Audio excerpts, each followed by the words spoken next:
we left millions of dollars on the table. Can Hyundai rise up to challenge Toyota? This Florida car dealer is making big bets on the Hyundai brand and the future of the Korean automaker. Today on the Car Dealership Guy podcast, I'm speaking with Andrew DeFeo, managing partner of Hyundai of St. Augustine.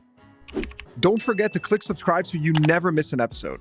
Before we get into the show, this episode is brought to you by the Auto Hauler Exchange. Auto Hauler Exchange is changing how vehicle shippers and carriers can connect and work together. Now, if you need to ship a car, you can work with carriers all over the country directly. And if you transport cars, you don't have to look through brokerage boards to find good, fair jobs anymore. By eliminating the middleman, all shipments on Auto Hauler Exchange come directly from the owner of the vehicle being shipped, with carriers receiving real shipment opportunities at direct pricing. Auto Hauler Exchange helps shippers and carriers work together easily and clearly, adding transparency and making better partnerships. Get off the auto hauling roller coaster by getting on the Auto Hauler Exchange. To learn more, visit autohaulerexchange.com or click the link in the show notes below. Andrew DeFeo on the CDG podcast. Andrew, welcome. Yossi, thank you so much for having me. It's great to see you. Huge CDG fan and really love what you and your team are doing. It's awesome. My man, good to finally have you on. We're over here in good old Philly, coming off an earthquake from this morning. So it's been quite a fun morning. Yeah, I hope everything's no okay joke there. Hopefully it was just an earthquake and nothing else. Yeah. I can only imagine all the couples like yelling at the husband or the wife or whatever, like, "Hey, what's going on with the washing machine shaking the whole house?" That's the first thing that I thought about. Yeah. I'm like, what is going on? So that's been been a fun morning. Andrew, really excited for this conversation. I think you, just having dug into some of your accomplishments, what you've worked on as a dealer principal, found it fascinating, your investment in actual physical property. And the future of the showroom, which I think, in many cases, some people would say, well, is there a future for the showroom? Will people be buying mostly online? You especially are extremely active in the tech space. So when I'm thinking about this at night, I'm thinking about the podcast the next day and I'm saying, okay, like hell of a juxtaposition here, because you are like arguably one of the most tech forward dealer principals I know in terms of actually, like, you do venture and you do a lot of things like that in just the tech space. And you've also invested some of the most out of many dealers I know in your physical dealership. And so anyways, that's my spiel to kick it off and kind of the juxtaposition or what went through my head as I was prepping for this episode. So we'll get into that. It's going to be super interesting. And I'm really curious what you're going to say. And before we get started, can you tell us a little bit about your background? Sure, Yossi. So some dealers in this business have what's called a PhD. Papa has dealership. I actually have a GHD. Grandpa had dealership.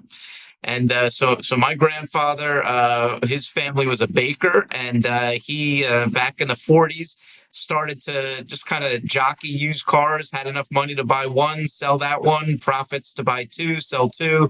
And sure enough, in the late 40s, early 50s, he was awarded a Wiley's Jeep franchise, Jersey City, New Jersey, that turned into a Chrysler franchise. And the rest is history. You're third generation. And you're doing some pretty great things, which I think is, did you ever see that stat? It's like most family wealth is lost after I forget, it was like 3 or 4 generations. Have you ever seen that? Yes. Yeah.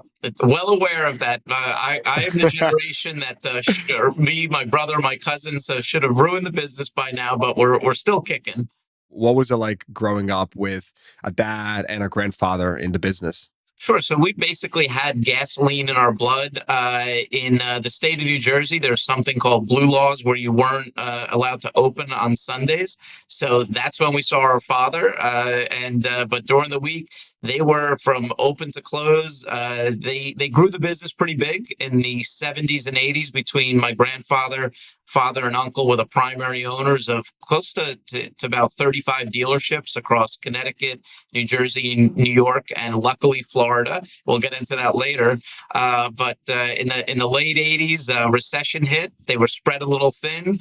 My grandfather was a very trusting individual, almost to a fault. And, a couple of operators took advantage of that. And they got into some, financial concerns in the late 80s. But luckily, private company called MCO came along that wanted to be car dealers but didn't want to own the land, which turned out to be really good for the family long term, and bought a significant portion of those dealerships. That group eventually became United Auto Group, which eventually became Penske Automotive Group. And my uncle Sam DeFeo was president of them up until 2006. And after retirement, my father and uncle are still involved in the business. And I've got a lot of family members, and we retained some of the dealerships in that transaction. We've picked up some open points here and there. Haven't made too many major acquisitions, but right now the group stands at about 15 stores across Connecticut, New Jersey, Florida, and I got the easy part in the family. I'm down here in lovely Florida. Give us an overview of the group today, like just sales, service. What are you doing per year? Units, and how many cars are you servicing? Like, give us an overview. Sure. So the group itself, like I said, is 15 rooftops. What the primary brands that we represent are Hyundai and Kia. We have 6 Hyundai, 3 Kia. We still have a Cadillac store, a Chevy store, a Subaru dealership, Volkswagen, and 2 Chrysler Dodge Jeep Ram stores. The way the group is set up is that the DeFeo family are the majority owners, but in each of the businesses, we have an operating partner. Sometimes that operating partner is a family member, such as myself. I have a brother that's in the business with me down in Florida. I still have 2 cousins in the business, as well as a brother-in-law, and then another cousin that operates and oversees the real estate portfolio. So before the show, I kind of, as Hyundai is, I bleed Hyundai blue. So that's kind of my main focus. I took a look last year.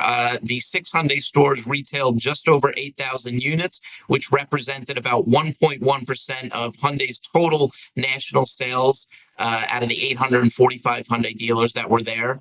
Here in Florida, the store that I'm most tied to is the one in St. Augustine. We retailed just about 1,250 new Hyundais, only 600 used. That's a big area of opportunity for us.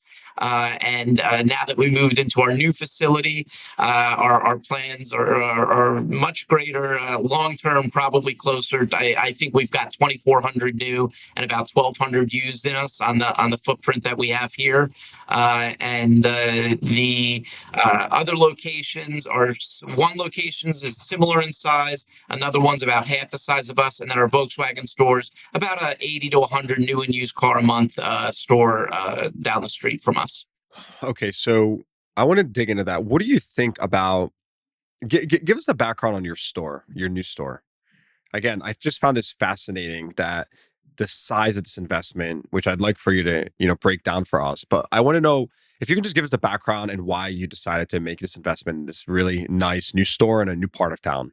Sure. So Hyundai itself has been in our family since 1986, up in Jersey City, New Jersey. We were one of the first Hyundai dealers in the United States. We've seen tremendous growth with the Hyundai brand, especially over the last decade. But there's been some ups and downs, just like any brand out there. Had the honor of being awarded an open point for Hyundai in Florida. We already had 2 Hyundai dealerships. We were awarded an open point in Florida. Typically with open points, you don't get to pick where you go. If you get it, you say where and thank you. So it happened to be St. Augustine, Florida. So we moved into a old Honda facility that was building a new facility across the street in 2008. And back then, Hyundai was retailing, 400,000 or 500,000 vehicles a year. And that facility really served its purpose. I'm sure you remember back in 2008, 2009, that was the great financial crisis. So I had 2 lessons in life. I started in retail with a Mitsubishi franchise. We built a sales facility for that and was able to make the Mitsubishi store work. And then I also was able to navigate through the great financial crisis. So I had a couple of really good trials by fire to make it in this business. And I would say the old location At about 2013, 2014, we really started feeling pain points around our capacity. We were only about 3.5 acres. The service department only had 8 service bays. We were only able to fit 2 cars on the showroom. Florida's a little different. You don't need huge showrooms because it doesn't snow that much, so people can still go outside and see the cars. But we were really feeling the pain points. We looked at some land around 2016, 2017, but that land would have been protestable by the Florida franchise laws by other Hyundai dealers. So we passed on that. And right before the pandemic started, the local Toyota dealership, big Toyota operation, very well run, had purchased 20 acres up by the freeway, by the old flea market. That really wasn't a destination at all. It was kind of just vacant land.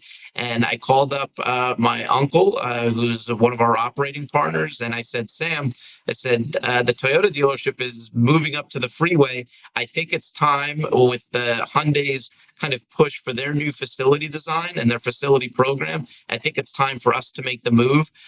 So we were fortunate enough to get 8 acres. And this was during the pandemic, and we can talk about the pandemic, but in March of 2020, we didn't know if we were going to be in business, if the government was going to shut us down. And they actually did shut some of the dealerships down across the country, including some of the family stores in New Jersey and Connecticut. Luckily, in Florida, the great state of Florida, our governor kind of pushed through, and it turned out to be a great thing for everyone. And so we closed on the property late December 2020.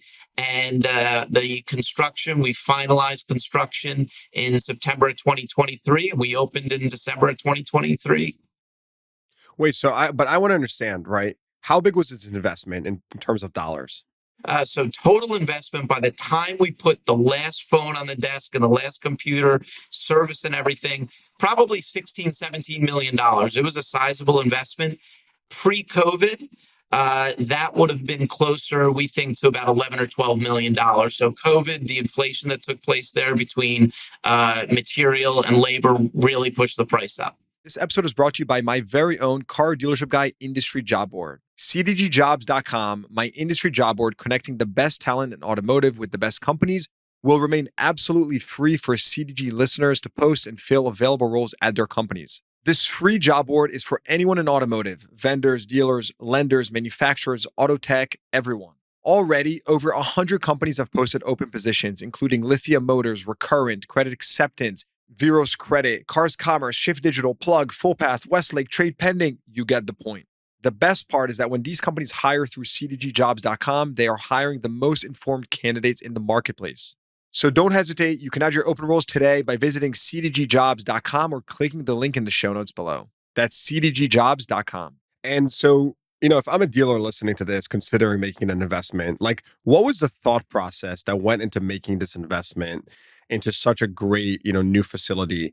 I think from two angles. One, I'm curious to know from an economic angle, like how did what factors went in, payback period. I mean, whatever you can share. Two, from just a practical like customer experience angle, right? Believing that the future is of auto retail still involves the showroom, however that evolves, that is still the destination. So can you kind of dig into both of those points?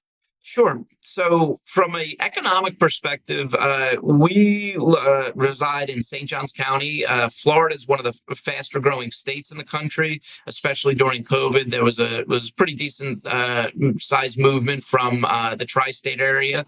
Much like Texas got a lot of California residents, Florida got a lot of New York, New Jersey, Connecticut residents.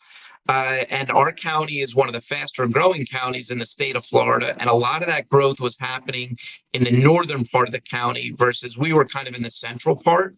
And we were also probably about 5 miles directly off of the freeway. So if you drive I-95 in Florida, there's a lot of auto malls. And St. Augustine really didn't have one. The exit to the north of us had a couple of dealers, including one of the largest Ford dealers in the country.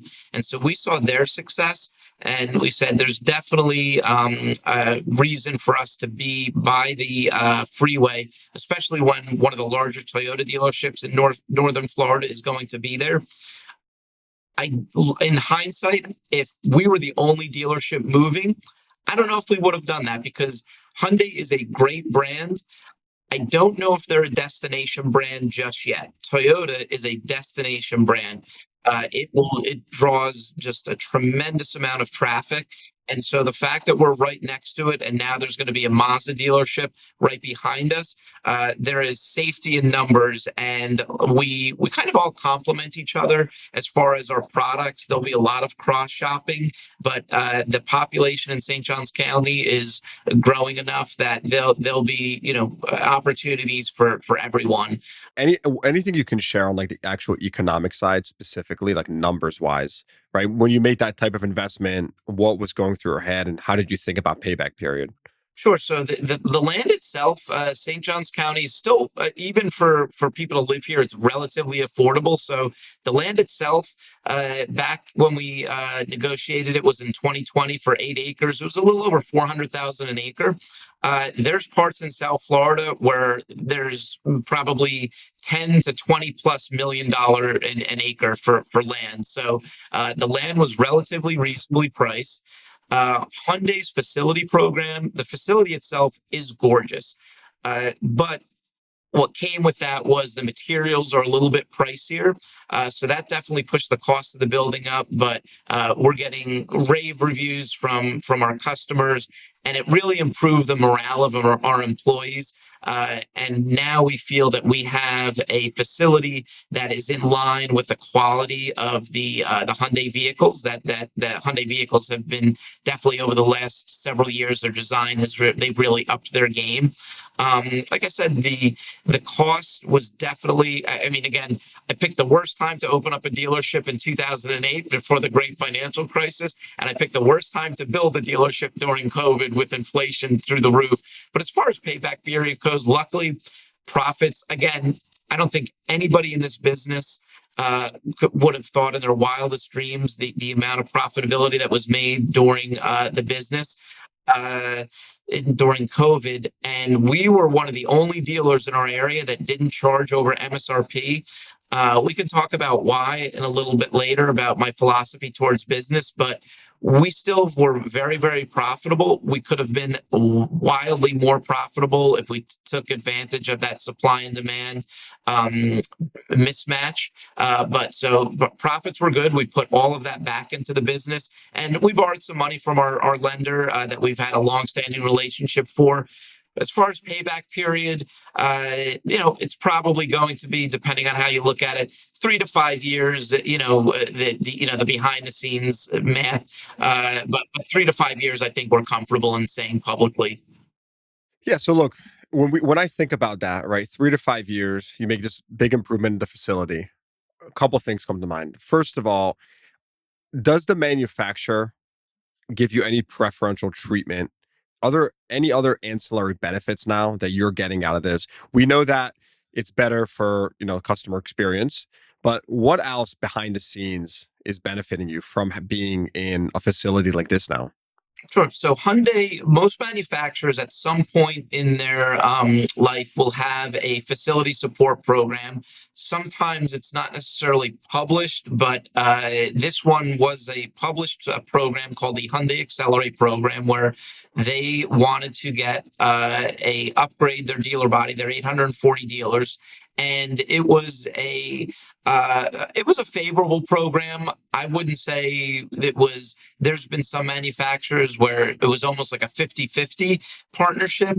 This one, depending on how many cars you retail in your new facility, it could be 20 to 30% of the facility cost coming back to you. But again, that's pre-tax, so that money is taxed. So it's kind of closer to 15 to 25% payback. Interesting. And how do you actually get that payback from the manufacturer? So that is in monthly payments to your part statement. Now, there is, and it's for only a period of time that was set forth. That program has since ended to be able to participate in it. But for the dealers that did qualify for it, we have about 2 years left on that program. Which again is motivation for us to sell more cars because we earn more to pay back for the facility. There was additional inventory support. which was helpful. Probably would have been more helpful if we opened during COVID when inventory was really tight. But it's definitely been helpful in growing our business. Our March sales were, and we're just getting started. We were up 45% in new vehicle volume. We just missed our all-time record, which was set actually 12 years ago. But we'll probably hit it in April or May and then never look back.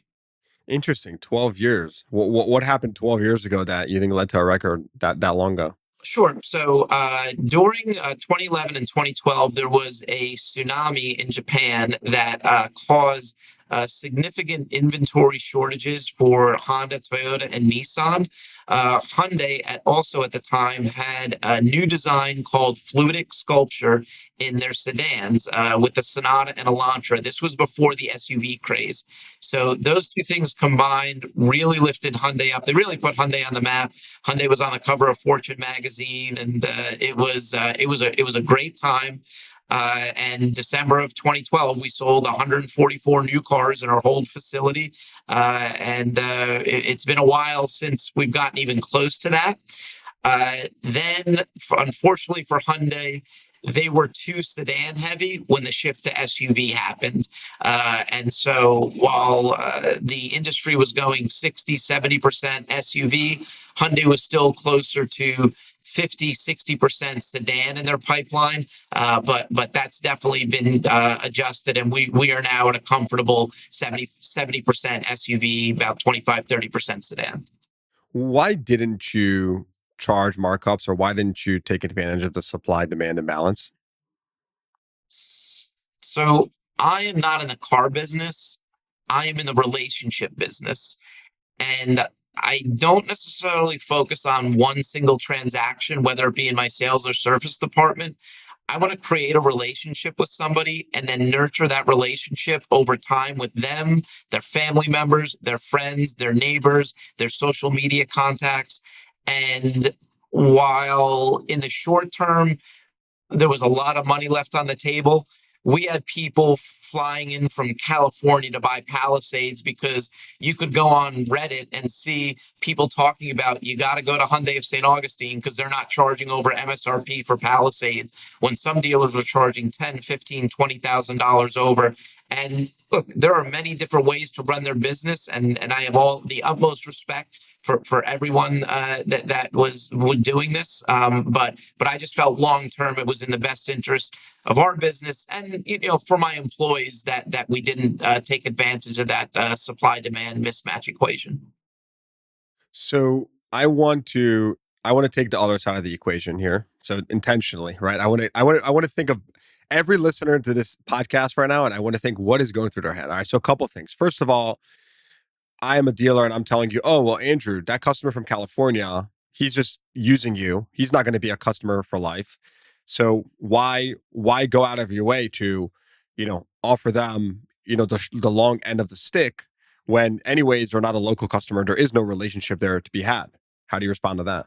Sure. So, great point. Before the internet existed, if somebody had a good or bad experience, they would say, "Hey, I'm going to tell my neighbor. I'm going to tell my coworkers." Well, okay, that's, 10, 20, 30 people. That's great. In a matter of 5 minutes, somebody can tell a potential, billions of users on the internet about their experience. And like I said, like the power of forums like Reddit, if you search for Hyundai of St. Augustine, you can see us multiple times in there. And again, we left millions of dollars on the table, but How much are we talking about? How many millions were left on the table? That's what I want to know. let's see. So I don't do the math because I kind of, but I would say it's in the neighborhood just for a Hyundai of St. Augustine. I would say easily $6 to $8 million. Wow. Yeah. Wow. You left $6 to $8 million on the table. Yep. Over the 3 year period. Yep. Yeah, and I believe it. I mean, it makes total sense. How did Hyundai feel about it? I mean, clearly, I'm sure they're ecstatic. It's great for their brand. But did they ever say anything? I mean, did they ever, like, was there any conversation about that? Not us specifically. I think every manufacturer came out and suggested to the dealers, like, we'd really prefer you to not do this. This is kind of a short moment in time, and there is going to be repercussions from it in the future. We're already starting to see that now. We're trying, customers from other dealerships are trying to trade their vehicles in from all brands, and we're seeing significant negative equity that we just, in some cases we can help them out, but in other cases, it's much like if you bought a house at the top of the market. I hope you like that house because you're going to be in it for a long time. I think the other thing that I can imagine dealer would think right now is, well, when the supply demand imbalance was in your favor, you didn't take advantage. But now, when the supply demand imbalance is falling out of your favor, the market will force your hand and you will take advantage by lowering your price, bringing on rebates. So, how do you respond to that, right? Because if we are thinking here like super objectively, and it's like if it's all about supply and demand, then MSRP is just an arbitrary, fictitious number. And at every given point in time, there is a fair market price for a vehicle, whether it's higher than this arbitrary number or lower. So a customer is not going to pay you more now, right? When the vehicle is selling for below MSRP.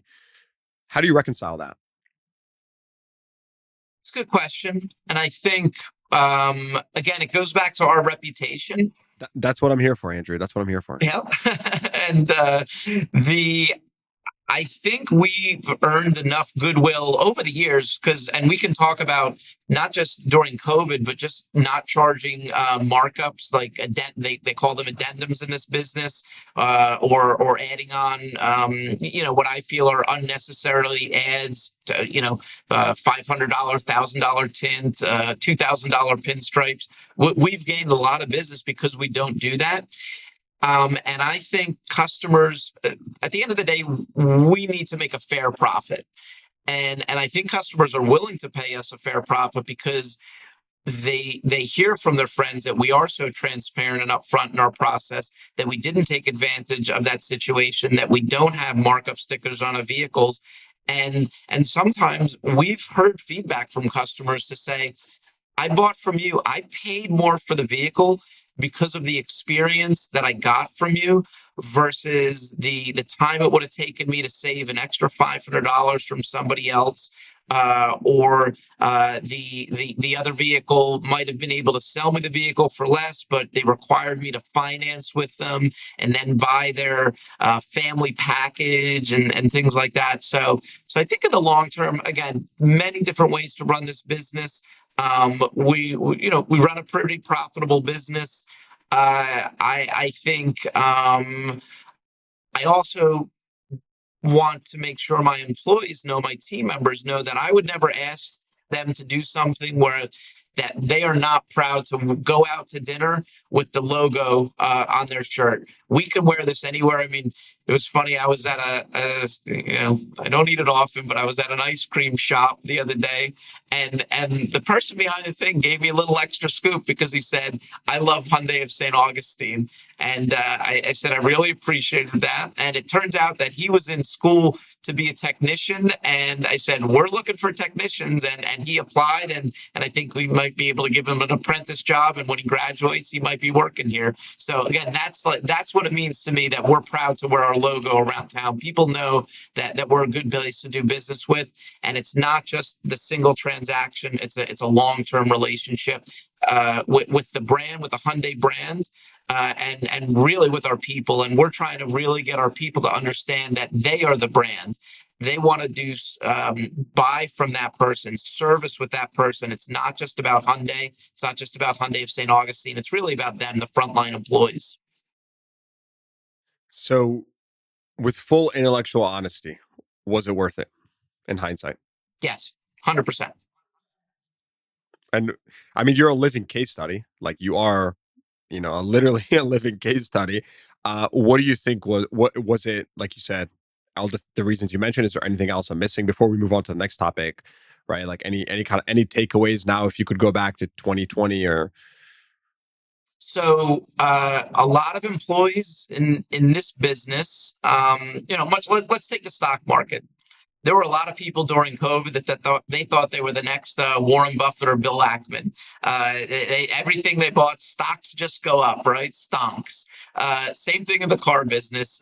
There were a lot of people. There are great people in this business, but it was autopilot. Let's be honest. That during COVID, the car business was on autopilot.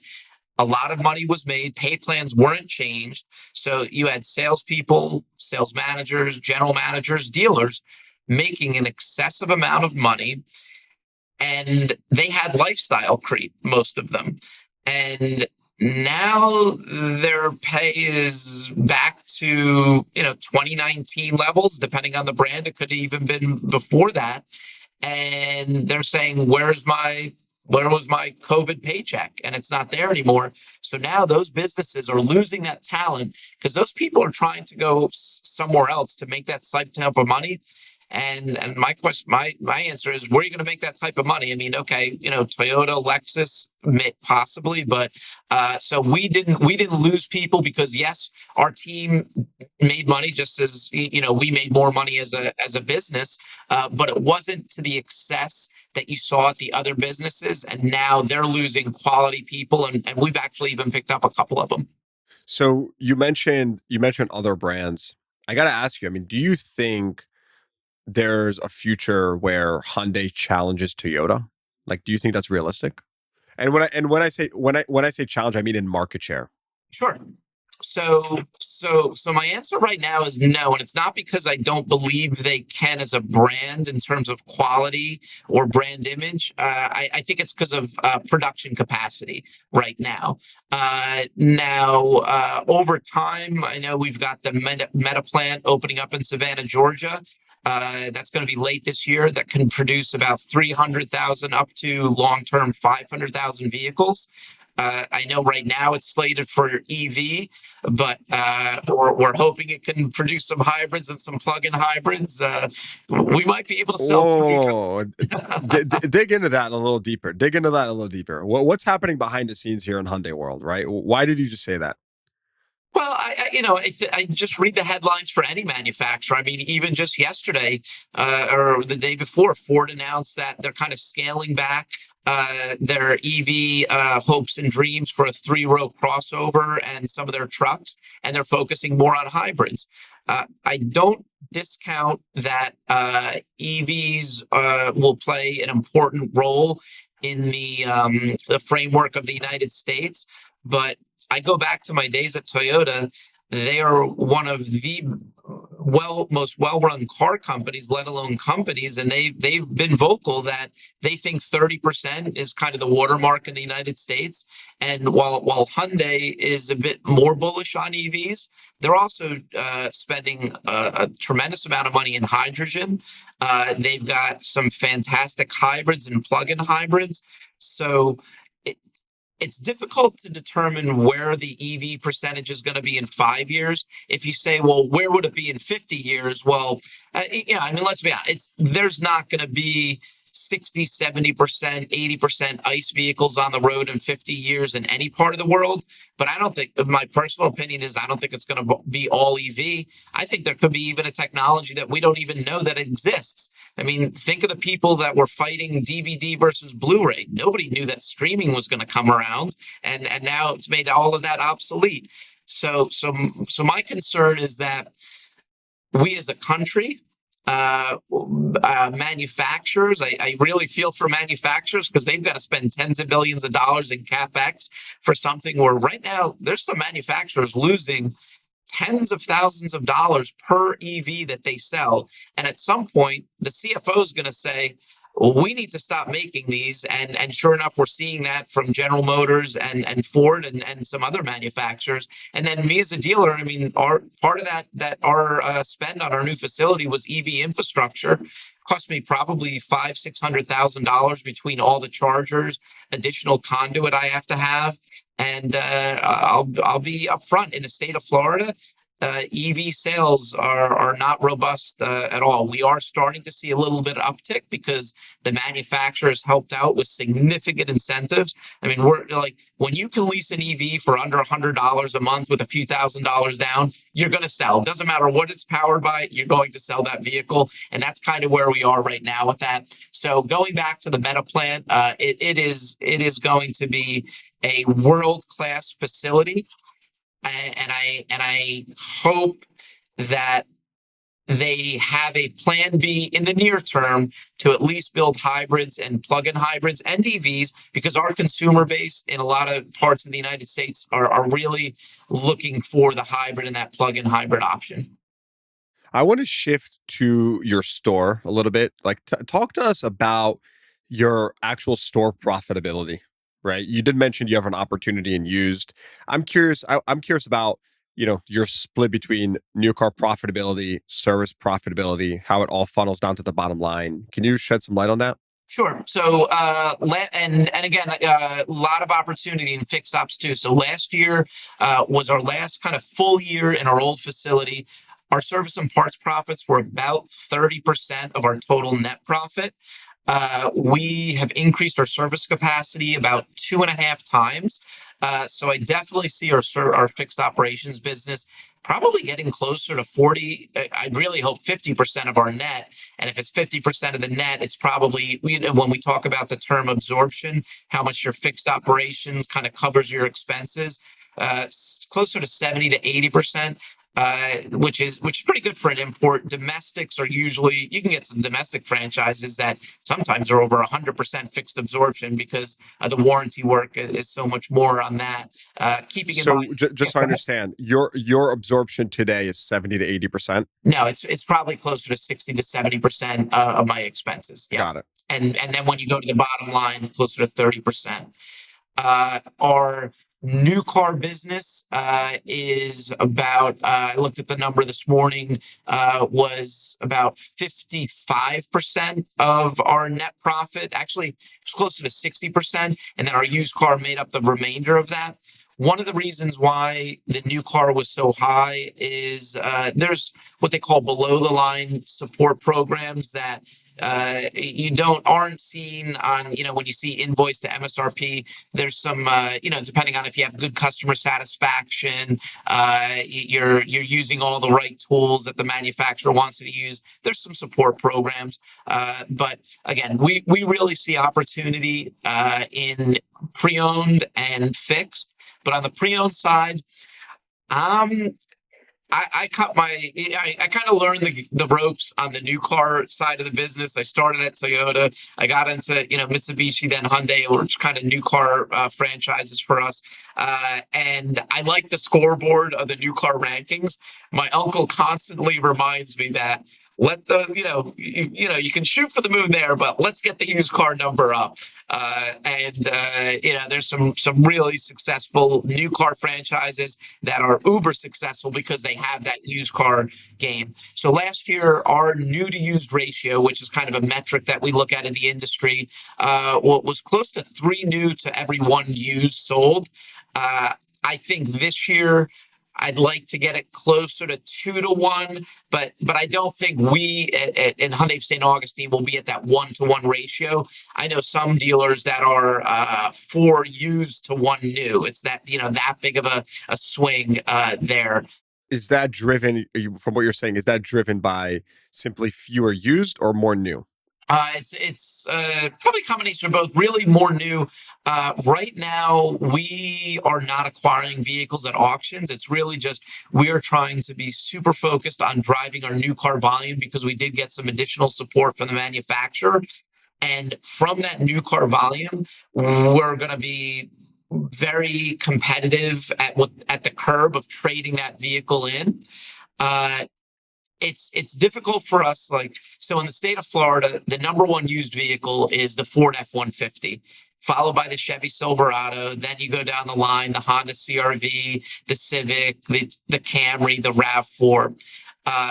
it is very difficult for us to go to an auction and buy an F-150 or a Chevy Silverado at a competitive price versus the Ford dealer down the street that can take that vehicle in and sell it at a fair price.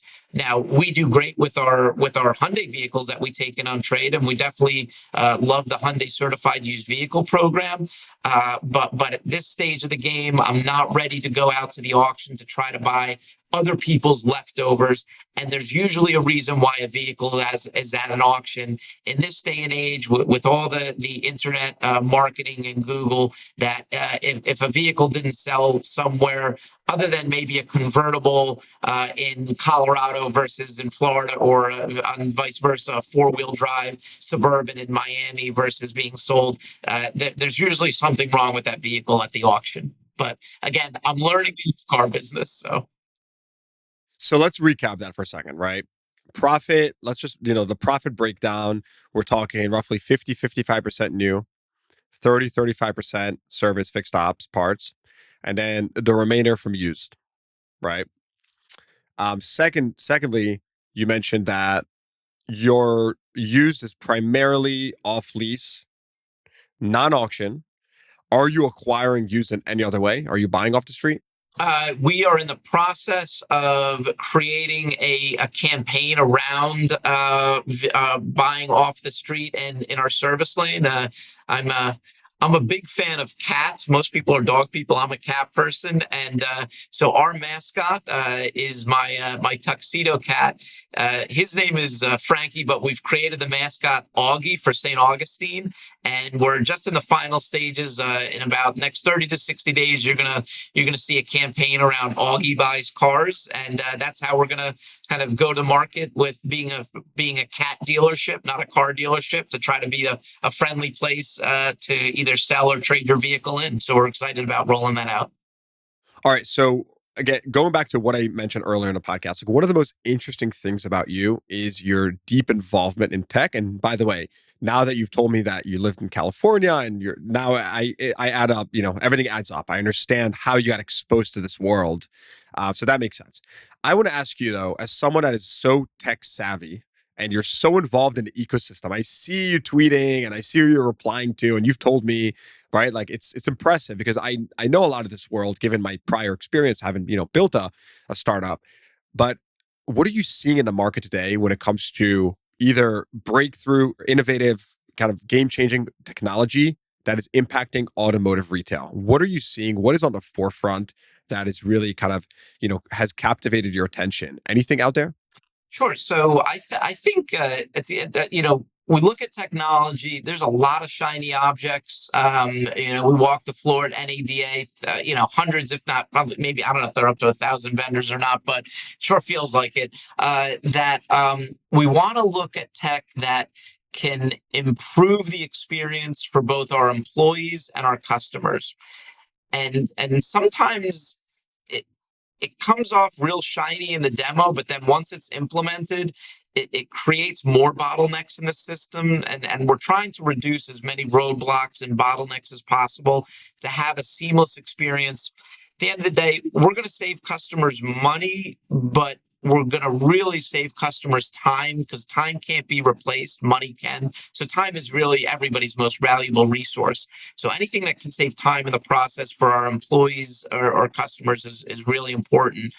Artificial intelligence, that's a buzzword, but it's out there, and that's big right now. And I think we're looking at how can we answer the phone, especially in our service department, better using artificial intelligence, because a lot of times those calls are just, hey, I want to schedule an oil change, or I want to check on the status of my vehicle. And those can be answered by artificial intelligence pretty easily. It's going to get to the point where if somebody says, how much is that oil change going to cost for my specific vehicle? Artificial intelligence will be able to do that pretty easily. Is it covered under warranty? Artificial intelligence will be able to scan the warranty. What I'm really excited about, I'm talking to a kind of a stealth mode company right now that's going to be rolling out soon, that if somebody calls on a vehicle, we'll be able to provide them availability quality and even our best price, which is really what customers want. Do you have a vehicle and what's your best price? Well, the AI is going to be able to say, well, Yossi, what zip code do you live in? Will you be trading a vehicle in? And it will Wait, kind of, does the name start with a T? it does. Okay, look at that. It all comes full Oh, circle, my friend. wow. I love this Like ecosystem just because of that. I told you. That, I told you. hey, that makes me feel a little bit better about the investment I made in them this week. So, Wait, that's so crazy because I just got a text about them yet last night from another person, and I'm like, what is going on with these guys? So they're doing something right. We're not going to talk about the name just yet, but some yeah. So good to know and interesting to know that you made an investment. All right, so keep so going. Yeah. I want the AI to integrate with our digital retail solution, and so that can all happen over the phone. Because right now, I mean, look, I'm embarrassed. If you go to my website and go to my chat, it's managed chat, and I'm not happy with it. We're switching CRM providers. Been with one company for 15 years, and we're launching actually next week. The previous CRM company was great when we started in 2008, but their support went downhill and their research and development went downhill. And this new CRM company was actually built by a dealer group several years ago. And I really like it when technology was built by a dealer. I kind of missed the boat on that. I didn't develop any apps myself, but I'm invested in a few of them. But so we're really excited about that, and I want to bring chat in house. But eventually it will be replaced by artificial intelligence, and that doesn't mean that we're going to replace people. It's just going to mean that those people will now have more time to spend on giving better face-to-face interactions or studying up more on product knowledge. We're really big on trying to inspire people to improve their lives through financial planning, learn more about health and fitness, which was kind of a rabbit hole that I went down a few years ago. So it's not just about the car business. I'm going to go back to a friend of mine, Liza Borges from Carter Myers. Love people more than you love cars. And I love the car business, but I'm learning to really love people more than the car business now. And I'm seeing it in the benefits in the business. Now, tell me, do you think more dealers should just be involved in investing in VC? Right? Like, do you think that is this a way for dealers to own their future, own their destiny, or do you think it's it's a little too kind of far fetched? I mean, what's your thoughts on dealerships investing in tech? I mean, clearly we know there's been a rise in dealership focused VC funds or dealer tech focused VC funds.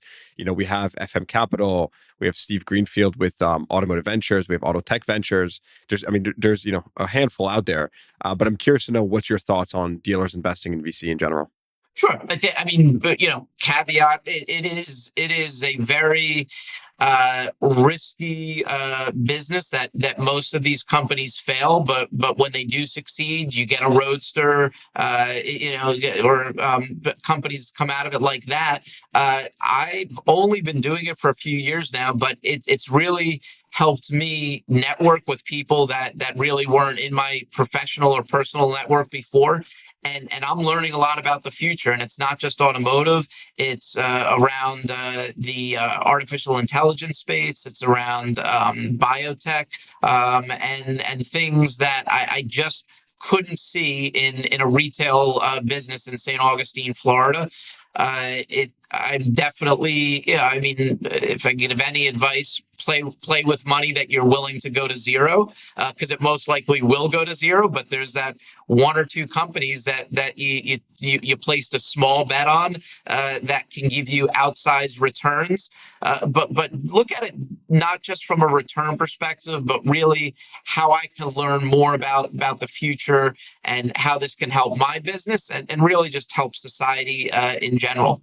I want to shift to Amazon Hyundai, right? Again, you have a Hyundai, lot of who? eggs in this basket. Who? What? I don't know anything about What are you this. talking about? Oh yeah, and we're gonna have a lot to come on this topic over the next couple of months. So some special guests, some special episodes.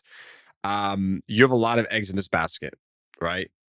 Two questions to start off. knee jerk reaction when you hear the news, assuming you knew a little bit about it beforehand, but knee jerk reaction when you hear the news, and then your thoughts today about this opportunity and what it means for the future.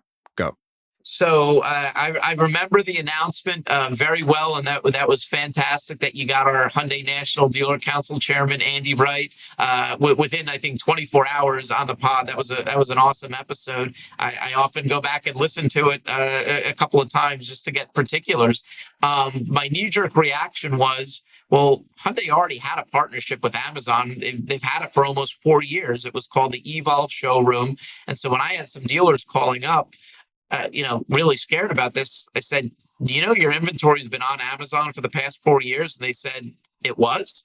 And and candidly, it wasn't a successful program in my eyes, just because they got some great PR out of it initially, but then it wasn't really promoted properly down the road. Now, this is a completely different partnership, and it involves a from beginning to end transaction, which we're already trying to do on our websites. Now you're just being exposed to the Amazon Prime brand, and it's almost 200 million Amazon Prime customers. There's still the details really aren't all public because I think they're still working through this. And the reason why is because Amazon, they want to make this, I don't want to, not perfect when they launch it to the public, but pretty close, because this is Amazon's brand name on the line, and it's not just Hyundai's brand. Eventually, there will be, I am sure, there will be more manufacturers on it. But I applaud Hyundai for being first to market with this. We got tremendous amount of positive publicity. And now it just time will tell as they roll this out across the country, how the market will take it. It's been tried in the past with brands that aren't as strong as Amazon. We could look at TrueCar, and TrueCar had affinity programs with companies like Consumer Reports, USAA, American Express, and we saw some success with that. Especially like American Express TrueCar leads were like the Glengarry Glen Ross leads. If you've ever seen that movie, those, they were very very qualified customers that were low funnel, and they were buying from somebody. They weren't filling out something for a gas card.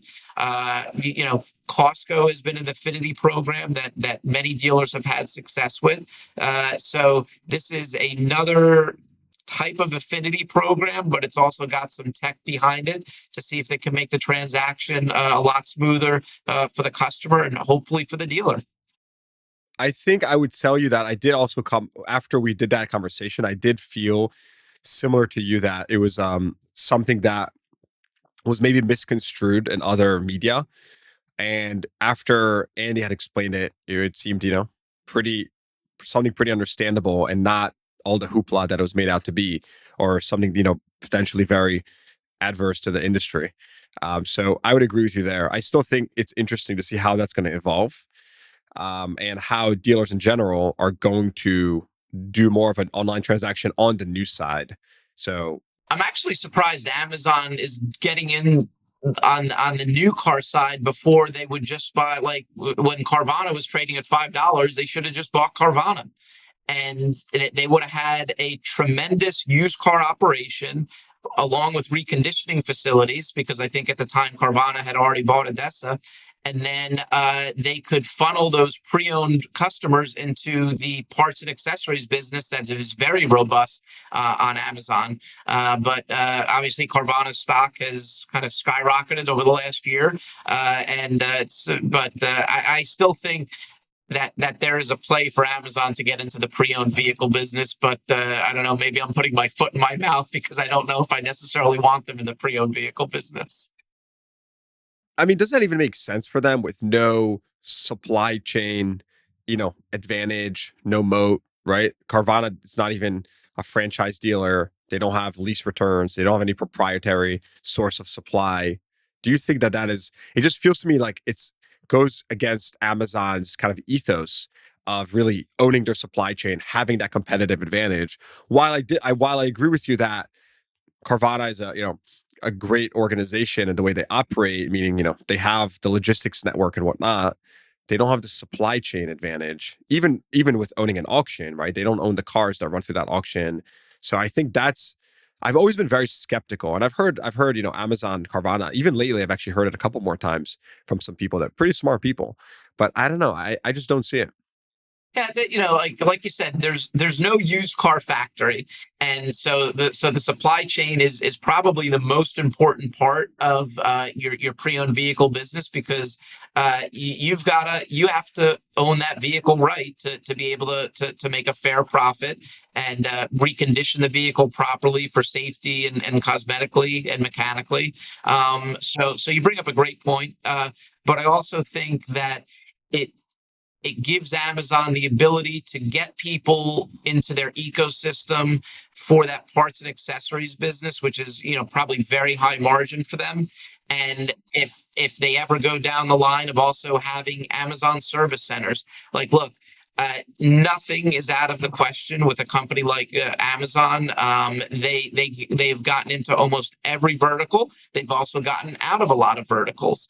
I'm actually one of the other reasons why I'm a tech guy is because I'm still a gamer, and Amazon went pretty heavy into the gaming space, and they've had a couple of big, I would say, flops, and they're still looking at it, but I think they're spending less and less in that space as well as others. I know they're in the healthcare space now. They tried to get into the robot vacuum space. That doesn't seem like it's going to happen. I mean, look, that's why I love this industry so much. Is that I've never been more energized over the past couple of years between EVs, new retailing models, some companies coming into the marketplace. Hey, we're going to go direct to consumer. Actually, let's go to a dealer network model. And then, of course, we've got the Chinese vehicle thing looming in the horizon. So with that said, before we wrap up, this has been an awesome conversation. And it's always fun chatting with you, Andrew. Thank you. I want to just get your take on the future of your group, and specifically, are you looking to make more acquisitions? Are you looking to scale? Are you looking to be more acquisitive, or are you looking to, like you said, kind of grow internally, make yourself more efficient? Where's your head out right now? What's your outlook for the industry, and where's your head out? Sure. Well, as far as the outlook for the industry, yeah, I love it when I see public companies acquire. I love when I see big dealer groups acquiring, whether it's their own money, private equity, because really, really smart people, smarter than me, are investing a lot of money in a business that my family is heavily involved in. That they see that this isn't a 5-10 year horizon. We still have a couple, maybe more decades of business that, again, like, yes, it's very profitable, but we as a dealer group, we give back to the community. Like, this isn't just funding my boat. I don't have one. I have no desire to have a jet or anything like that. We give back to the community, and we have a great opportunity to give opportunities for our employees as they grow in our organization. So back to your question about acquiring, I'd say in the short term, no, because we've got a tremendous amount of opportunity in the 15 rooftops that we have now to for operational efficiencies. But as we grow employees from within, eventually, really, really good employees will want to get into the general manager role or a general sales manager or service director. And if we don't have that opportunity within our group already, they'll go elsewhere. So that's when we start to think about acquiring. But I'd say in the near term, it's really just focusing on operational efficiencies of the existing businesses we have. And fortunately, the majority of the brands are Hyundai and Kia, which right now are really good brands to have, and I'm optimistic that they're going to continue to be good brands in the future, based on the product pipeline and the people that are leading the company. Well stated, my friend. Andrew DeFeo, managing partner of Hyundai of St. Augustine. This was really, really fun. Thanks for coming on. I really enjoyed it. Yeah, thanks for having me. Have a great day. All right. Hope you enjoyed that episode. Please give the podcast a rating, consider subscribing to the show, and check the show notes for links to what we talked about. Thanks for tuning in. I'll see you guys next time.